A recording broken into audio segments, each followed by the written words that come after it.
నరేంద్ర మోదీ గనక అటు ఇజ్రాయెల్ నేతలకి, ఇటు ఇరాన్ నేతలకి ఒక్క మాట చెబితే యుద్ధం ఆగిపోద్ది. ఎందుకంటే గల్ఫ్ దేశాధినేతలకు మాత్రమే గాదు. నరేంద్ర మోదీ అంటే చాలామంది వ్యాపారవేత్తలకు కూడా చాలా గౌరవం ఉందని ఇప్పుడు భారత్‌లో ఉన్నటువంటి యూఏఈ రాయబారి అయినటువంటి హుస్సేన్ హాసన్ మీర్జా అయితే ఈ వ్యాఖ్యలు చేశారు.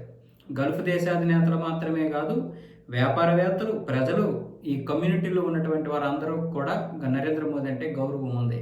ఆయన యుద్ధాలను కోరుకోరు. మనం ఇంతకుముందు కూడా చూసాం. ఇది యుద్ధాల కాలం కాదు అన్నటువంటి నేత అంటూ ఆయనైతే ఈ మాట అన్నాడు. బహుశా ఇక్కడ చాలామందికి నిద్ర పట్టకపోవచ్చు ఆయన ఈ వ్యాఖ్యలు చేయడం వల్ల.